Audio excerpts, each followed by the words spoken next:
बायको माझ्यासोबत निघाली फिरायला, सगळी गँग घेऊन. या बघा कुठे गेली, या बघा सगळी.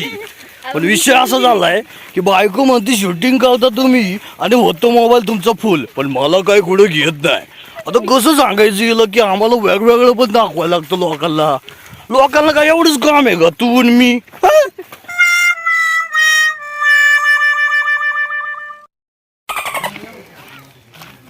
फुल टू गँग निघाली आहे कुठेतरी दौऱ्यावरती. कुठं निघाली काय माहिती. थोडासा जंगलमय प्रवास करत आम्ही नदीच्या किनारी भागातून चाललोय आणि थोडंसं अश्मयुगीन कालखंडात गेल्याचा थोडासा फील होतोय. आणि खरंच हे थोडंसं दुर्मिळ आहे. हे थोडं लोकांना नाही करायला मिळत. लोक याला ट्रेक बोलतात, पण आमच्यासाठी हे आज लग्नाचा दिवस आहे तरी आम्ही आजचा ट्रेक करतोय. पाहू शकता आपण किती छान असं नयनरम्य दृश्य, बाजूला वावा, अतिशय सुंदर. नदीला असं हिरवा एक लूक आलाय. असं वाटतंय लगेच जाऊन डुबकी टाकावा. आणि बाजूलाच एक केटी आहे, बंधारा बोलतात त्याला. तर ओम काठी घेऊनच सज्ज आहे. काय प्लॅन आहे माहीत नाही, टाकायचा काय माय. अच्छा मासे पकडायचं असं बहुतेक. खाली माती तर एवढी भंगार आहे ना, खाली इकडून तिकडं तिकडून इकडं असं असं असं होतं. असं ग्रीप मारते थोडंसं. आणि हे बघा सगळे असे नदीच्या कडेला जाऊन पोचलेत. त्यांना असं वाटतं की कधी एकदा पाय नदीच्या हळूच असं त्या पाण्यामध्ये टाकू आणि तो जो फील आहे तो घेऊ.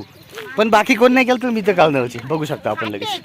हा काय वाटतंय. हा दगड आहे, हा थोडा चपटा दगड घ्यायचा आणि थोडंसं काय बोलतात त्याला, आणि त्याला असं पकडायचं आणि असं टाकायचं.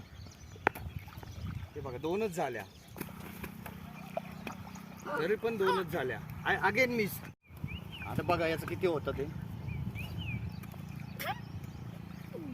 3 7 8 झाल्या. It's amazing. आणि पुन्हा एकदा. Yes I got it.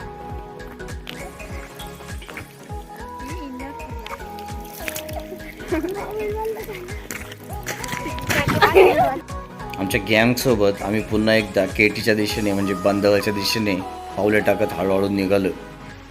पुढील दृश्य पाहून कोणालाही एक क्षणभर तरी तिकडेच पाहावंसं वाटेल, कारण एकदम लाजवाब असं दृश्य होतं. जरी उन्हाळा असला तरी थोडंसं पाण्यामध्ये सुंदर वासत होतं. छोट्या गँगसह मी त्या ब्रिजवरती एंट्री घेतली आणि एक रावडी स्टाईलमध्ये निघालो.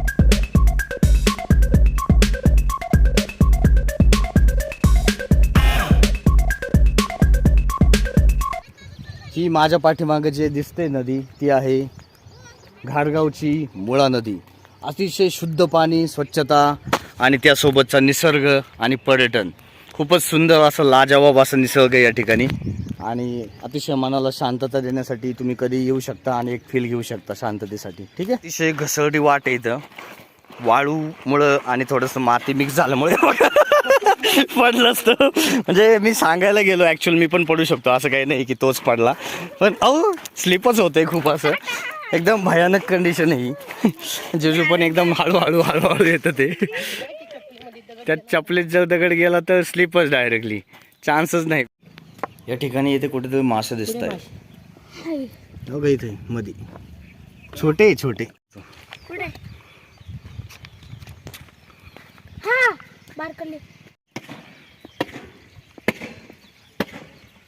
आवाज कसा घुमतोय पाहिलं का. सुंदर वातावरणामध्ये आम्ही नदीच्या पात्रामध्ये आलोय घाटगावच्या. आणि त्या ठिकाणी हे जे दगडी वगैरे जे आहे पाठीमागे दिसते ते खरंच खूप सुंदर आहे. जे की त्या प्रवाहामुळं जे मोठे मोठे दगडी होत्या त्यांना एक गुळगुळीत असा आकार येऊन गोल गोल गोटे तयार झालेत आणि त्याच्यातून चालणं खूप बिकट झालंय. पण छान वाटतंय की एक वेगळा फील येतोय, कुठेतरी असं वेगळ्या ठिकाणी आल्यागत वाटतंय. आणि आता आम्ही थोडंसं पाण्याच्या कडेला जाणार आहे, बघणार आहे की कसं एकंदरीत दृश्य व्हायला तिथलं.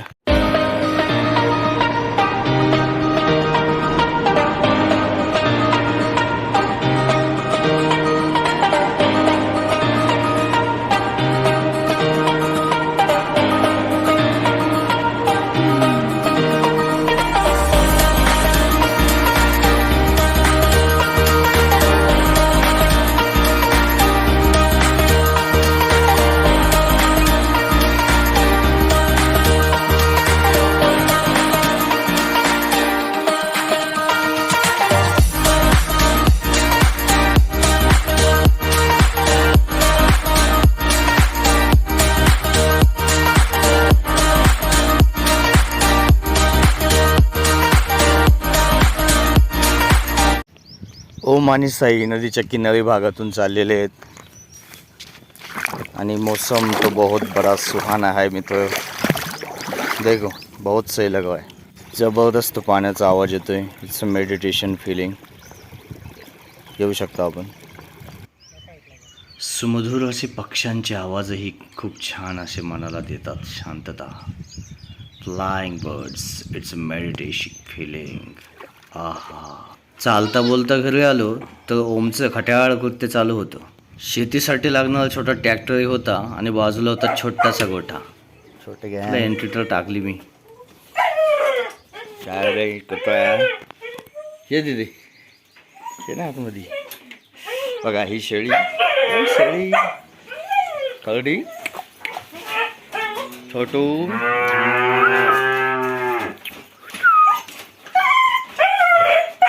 बिचाराला बांधलंय.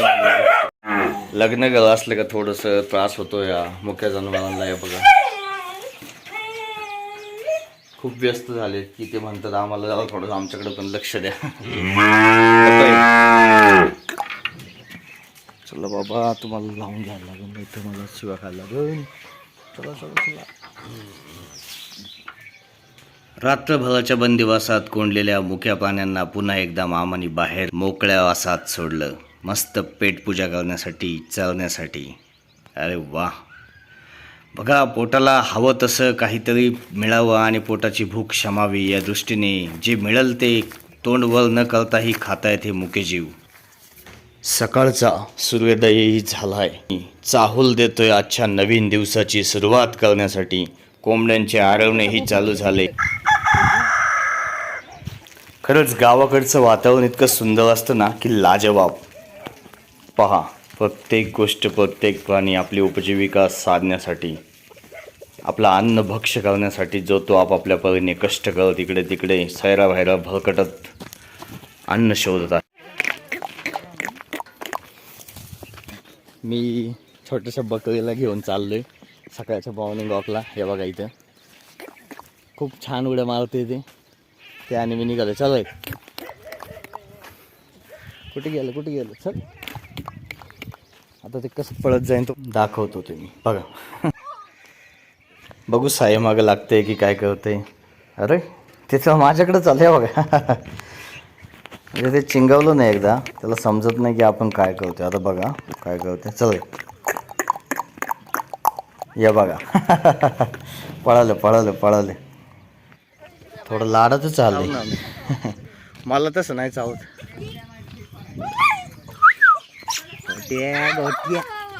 गोट्या चावतो. जा तू त्याच्यापाशी. सोडायचंय तुला, सोडायसाठी करतोय.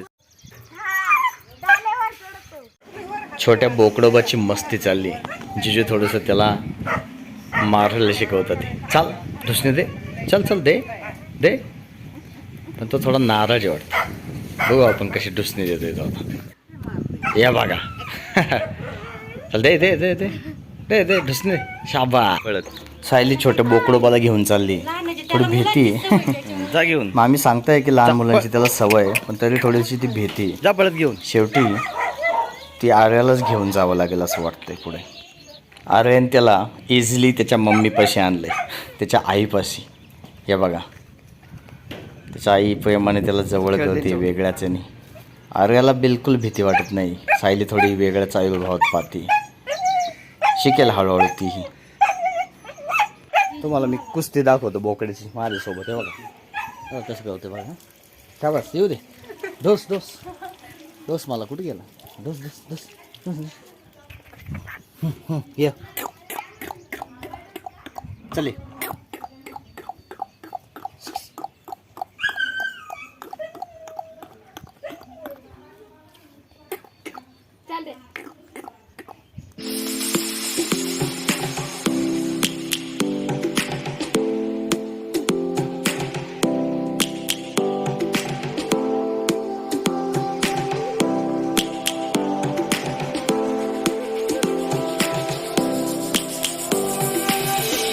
Lions roaring in the morning sun, searching for a longer day. people feeling like the light has just come. We must never stop the way, yeah. Birds jumping and I hear my name, grasping into a life. Life is happy but it's so insane. We must merely make a start. हा मग टाक मारायला लाव त्याला. मला तर काय मार ना. गुदगुद्या कळतं.